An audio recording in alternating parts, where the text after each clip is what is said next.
Hello guys, this is Swati. आज मैं जिन दो मूवीज़ के बारे में बात करने जा रही हूँ उन दोनों का कॉमन ग्राउंड म्यूज़िक है। पहली मूवी है कन्नड़ सप्तसगड़ाचे एलो, जो कि आप अमेजॉन प्राइम पर देख सकते हैं, जिसका रन टाइम लगभग 2.5 घंटे के आसपास का। और दूसरी है फ्लोरा एंड सन, जो आप एप्पल टीवी पर देख सकते हैं और उसका रन टाइम लगभग 1.5 घंटे के आसपास का है। देखिए, सही ही कहा गया है कि मन की चोटों पर म्यूज़िक मरहम का सा काम करता है, और ये दोनों ही मूवीज़ यहाँ पर आपको ये प्रूव करके दिखाएंगी। पहली मूवी सप्तसगड़ाचे एलो एक सैड सॉन्ग की तरह चलती है, जो सुनने में तो बहुत ही मेलोडियस लगता है, लेकिन उतना ही मन को कष्ट पहुंचाता हुआ चलता है। हर एक इवेंट के साथ आप इस कहानी के दर्द के साथ कनेक्ट हो जाएंगे और बार बार उस चीज़ को आप फील करते रहेंगे through out the movie. Second जो फ्लोरा एंड सन है, वो एक कॉमेडी रोमांटिक मूवी है जो कि फील गुड कराती है। सोलफुल म्यूज़िक आपको यहाँ पर मिलने वाला है, लेकिन इसमें भी जो रूट कॉज है वहाँ तक आपको म्यूज़िक के थ्रू पहुँचा ही दिया जाता है।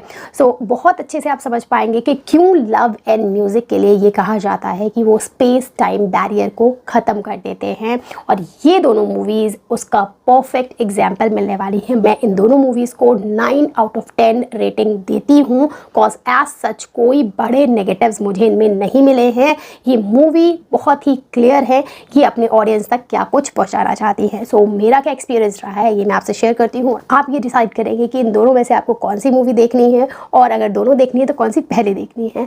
सो इससे पहले अगर आप नए आए हैं तो प्लीज सब्सक्राइब करें। पहले हम बात करेंगे कन्नड़ मूवी सप्तसगड़ाचे एलो की, जो कि एक ड्रामा मूवी है। ये एक रोमांटिक ट्रेजेडी है, और यहाँ पर आपको इंडियन प्रिजन सिस्टम यानी कि जो जेल है उसके कुछ डीप डार्क सीक्रेट्स जानने को मिलने वाले हैं। बस एक दीवार बनाने से कैसे उस तरफ की दुनिया पूरी तरीके से चेंज हो जाती है, वहाँ के अलग ही रूल्स रेगुलेशंस होते हैं। आप अगर एक बार उस तरफ पहुँच गए तो कैसे आपकी ज़िंदगी नरक से कम नहीं रह जाती है, इसे बहुत अच्छे से दिखाने की कोशिश करी गई है। अगर हम स्टोरी की बात करें तो यहाँ पर मनु और प्रिया, जो एक दूसरे से बहुत प्यार करते हैं, अपना फ्यूचर एक साथ देखते हैं। मनु जो एक बड़े बिजनेसमैन के यहाँ ड्राइवर है, और दूसरी प्रिया जो कि एस्पायरिंग सिंगर है। ये दोनों किसी तरीके से बस ज़िंदगी काट रहे हैं और अपनी फ्यूचर प्लानिंग कर रहे हैं, एक घर भी ढूंढ रहे हैं। जो प्रिया है वो सपना देखती है कि वो कभी समुद्र के किनारे अपना घर बनाकर रहेगी, क्योंकि उसकी बचपन की यादें उससे जुड़ी हुई हैं। अब मनु प्रिया से इतना प्यार करता है कि उसकी ज़िंदगी का ये सपना पूरा करने के लिए वो कुछ ऐसे इल्ज़ाम अपने सर पर ले लेता है जो उसे नहीं पता कि ऐसा उसे फंसा देंगे कि वो शायद अपने इस प्रिया जिसके लिए वो इतनी बड़ी सैक्रिफाइस दे रहा है उसके साथ कभी ना रह पाए, उससे हमेशा के लिए दूर हो जाए। यहाँ पर वो सही से बिना सोचे समझे जो डिसीजन ले लेता है उसका बहुत बड़ा खामियाजा उसे भुगतना पड़ता है। कुछ पॉजिटिव्स और नेगेटिव्स की बात मैं यहाँ पर करती हूँ। जो पहला पॉजिटिव इस मूवी का है वो इसका इमोशनल क्वेश्चन, जो इसको बहुत सी और रोमांटिक मूवीज़ से पूरी तरीके से अलग बनाता है। कॉज कहानी यहाँ पर बहुत ही क्लिशेड है, वही इंडियन लव स्टोरी, लड़का लड़की मिलते हैं, प्रॉब्लम्स आती हैं, लेकिन जो इमोशंस हैं वो इसे दूसरी दुनिया में ही ट्रांसेंड कर देते हैं। जो इमोशंस आप देखेंगे यहाँ पर या फिर फील करेंगे, that are not normal at all, और आप उस पेन को throughout the movie feel कर पाएंगे। दो यहाँ पर उसे स्ट्रेच किया गया है, स्टिल वो आपको परेशान नहीं करेगा, और ट्विस्ट एंड टर्न्स भी आपको उतने ही इंटरेस्टिंग लगेंगे, चाहे वो माइनर ही क्यों ना हो। Then second positive of this movie is acting by both the lead actors, Rakshit Shetty और Rukmini Vasanth. Both are very good. Rakshit already हमें 777 चार्ली में बहुत रुला चुके हैं, और उसी इमोशन को वो और पुश कर देते हैं इस मूवी में। बड़ी एक्टिंग। एंड रुक्मिणी वसंत यहाँ पर रियल वुमेन बनकर निकली हैं, ऐसा नहीं है कोई डॉल दिखाई जा रही हो जो बस यहाँ पर ऑब्जेक्ट की तरह यूज़ करो। उनका अपना एक इम्पॉर्टेंट रोल है और वो अपना ओपिनियन रखती हैं। बहुत ही स्ट्रॉन्ग तरीके से कैरेक्टर दिखाया गया है जो साथ में क्यूट भी है।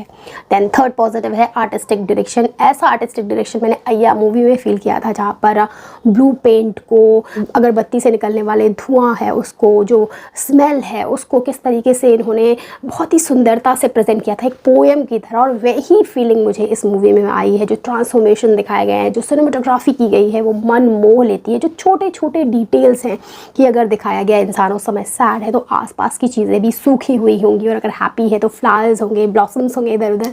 तो ये जो छोटी छोटी चीज़ें हैं ये बहुत अच्छी लगती हैं, और ये डिटेल्स पर आप जब ध्यान देते हैं तो वो बिल्कुल मैजिकल लगती हैं। फोर्थ पॉजिटिव जो मेरे लिए बहुत ही इंपॉर्टेंट मायने रखता है वो है बैकग्राउंड स्कोर। दो यहाँ पर जो मैं सुनती हूँ जो गाने वो ट्रांसलेटेड हैं, मतलब हिंदी में कन्वर्ट किए गए हैं, लेकिन उनका जो एसेंस है वो मुझे फील होता है। उसमें जो लव है, डेप्थ है, सैक्रिफाइशियल नेचर ऑफ लव है, वो सारी चीज़ें यहाँ पर दिखती हैं या सुनाई देती हैं कहूँ तो। और मुझे जो भी रिदम चल रही है और जो भी चीज़ें चल रही हैं वो आपस में बहुत ही सिंक्रो में लगती हैं। एक सूदिंग सा एनवायरनमेंट बना रहता है।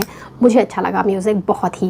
देन नेगेटिव्स की बात करते हैं। जो एक नेगेटिव मुझे इस मूवी में दिखाया है कि थोड़ा ज़्यादा ही वक्त ले लेती है एक सर्टेन इमोशन दिखाने के लिए, और वो इमोशन को जो पीरियड है उसका स्ट्रेच कर देती है।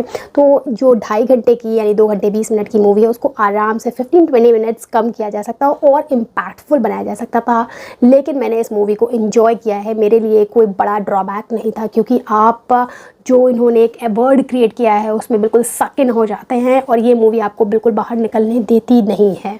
सेकेंडली मैं बात करूँगी फ्लोरा और सन के बारे में, जो कि ब्यूटीफुल म्यूजिकल है, रोमांटिक कॉमेडी है, पेरेंटहुड पर बात करती है, प्लेटोनिक फॉर्म ऑफ म्यूज़िक को कैसे रिलिश कर सकते हैं, आयरिश सॉन्ग्स आपको सुनने को मिलते हैं, मिड लाइफ क्राइसिस पर भी बात की गई है। तो अगर स्टोरी की बात करते हैं तो इसमें फ्लोरा जो कि सिंगल यंग मदर है, उसका 14 ईयर्स का बच्चा है, और जिससे उसकी बहुत ज़्यादा पटती नहीं है। इवन जो रिलेशनशिप है वो बहुत ज़्यादा स्ट्रेंड है, ऐसा लगता है हेटरेट है उनके बीच में, एक दूसरे की बात बिल्कुल समझने की कोशिश नहीं करते हैं, बात बात पर लड़ाइयाँ करते हैं, फ्लोरा डांटती रहती है। लेकिन धीरे धीरे उनमें एक कॉमन ग्राउंड मिलता है म्यूज़िक, जिससे इन दोनों के बीच का जो टेंशन है वो थोड़ा कम होने लगता है, दोनों क्लोज आने लगते हैं। फ्लोरा अपने बच्चे को समझती है, और फिर जब कहानी और थोड़ी समझ में आती है तब पता चलता है कि जब फ्लोरा 17 साल की थी तभी प्रेग्नेंट हो गई थी, अब वो 14 ईयर्स का हो गया है, जिससे फ्लोरा की उम्र अभी बहुत ज़्यादा नहीं है, लेकिन उसका जो फ्यूचर वो एक तरीके से ब्लॉक हो गया था। उसने उस समय सही डिसीजन लिया या नहीं लिया वो तो क्लियर नहीं किया गया है, लेकिन उसको बहुत रिजेंटमेंट है इन सारी चीज़ों को लेकर। उसने इस सारी चीज़ों को एक्सप्रेस किया भी नहीं है। दैट टू जो इयान जिसके साथ ये बच्चा था वो अलग हो गया है, तो ये सारी चीज़ें उसकी लाइफ में चल रही हैं, और वो म्यूज़िक सीखने का सोचती है एलए में बैठे जैक से, जिसकी अपनी लाइफ की कुछ प्रॉब्लम्स हैं। इन दोनों में जब कनेक्शन होता है तब दोनों की मन की गुत्थियाँ खुलने लगती हैं, और फ्लोरा अपने बच्चे से भी कनेक्ट होती है। तो ये सारी चीज़ें स्टोरी में चल रही हैं, बहुत ही मज़ा आता है। क्लीशे लगने वाली कहानी नॉन क्लीशे एंडिंग देती है आपको, एंडिंग बहुत ही अच्छी लगने वाली है, सॉन्ग्स मज़ा दिला देंगे। तो कुछ पॉजिटिव्स और नेगेटिव्स की बात कर लेते हैं। अगर हम पॉजिटिव्स की बात करते हैं तो जो पहला पॉजिटिव मुझे इस मूवी का लगा है वो है इसका म्यूज़िक। जिस तरीके से इसमें म्यूज़िक को लेकर बातें कही गई हैं, उसके प्लेटोनिक फॉर्म को रिलिश किया गया है, अलग अलग लोग किस तरीके से म्यूज़िक से कनेक्ट होते हैं वो सुनकर आपको बहुत अच्छा लगने वाला है। दैट टू अगर आप म्यूज़िक लवर निकले तब तो आपकी चांदी हो जाएगी, बिकॉज यहाँ पर आपको कंट्री से लेकर अकूस्टिक तक, न्यू एज इलेक्ट्रॉनिक से लेकर गैराज इंडी पॉप तक के सॉन्ग सुनने को मिलने वाले हैं। वहाँ के जो आयरिश लव सॉन्ग्स हैं उसको भी आपको सुनने का मौका मिलेगा, तो मन खुश हो जाता है म्यूज़िक लवर्स का। सेकेंड पॉजिटिव, जॉन कार्नी ने हमें जो डबलिन आयरलैंड का यहाँ पर कल्चर दिखाया है, जिस तरीके से छोटी छोटी चीज़ों में इन सारी चीज़ों को पिरो दिया है, वो हम दूसरी जगह बैठे हुए आसानी से समझ सकते हैं कि वहाँ पर किस तरीके से लोग रहते हैं, क्या फील करते हैं, उनका किस तरीके से एक्सप्रेस करने का तरीका और वहाँ की प्रॉब्लम्स क्या हैं, और ये सारी चीज़ें आपको बढ़िया स्मूथ कैमरा वर्क के साथ मिलेगी, तो मन ही खुश हो जाता है। Then third positive will be जो ईव ह्यूसन की एक्टिंग है वो इतनी बढ़िया है। इस कैरेक्टर की डिमांड है कि वो बोल्ड, ब्राइट है, फ़नी है और बहुत ही ज़्यादा एनिग्मेटिक है, जल्दी जल्दी से सारे डिसीजन लेती है, डायनेमिक है, और ये सारी चीज़ें उन्होंने इस कैरेक्टर में भर दी हैं। और जोसेफ गॉर्डन लेविट भी मुझे अच्छे लगे हैं एज अ जैक, वो इतने सटल लगे हैं, और दोनों ही लोग यहाँ पर ईव और जोसेफ बिल्कुल रियल कैरेक्टर्स लग रहे हैं। और उनका स्पेशल वो सीन जहाँ पर ऐसा लगता है कि स्पेस टाइम बैरियर ख़त्म हो गया और आपस में आकर दोनों सॉन्ग्स लिख रहे हैं और गा रहे हैं, दो सीन्स आर ब्यूटिफुल। ऐसा इसमें कोई भी नेगेटिव नहीं है, लेकिन अगर मैं ज़बरदस्ती बाल की खाल निकालने के लिए बैठी जाऊँ तो मैं कहूँगी कि यहाँ पर जो डायलॉग्स हैं वो इतने फास्ट चलते हैं, कुछ जोक सरकाज़्म वहीं के कल्चर से रिलेटेड हैं, एरिया स्पेसिफिक है, तो शायद जो लोग बाहर से देख रहे हैं उनको वो चीज़ें समझने में थोड़ा एफर्ट लगे। बाकी नेगेटिव मैं नहीं कह रही हूँ इसमें कोई है। सो दोनों ही मूवी मेरे लिए, चाहे वो कन्नड़ मूवी सप्तसक्लाचे एलो हो या फिर फ्लोरा एंड सन हो, 9 आउट ऑफ 10 रहेंगी।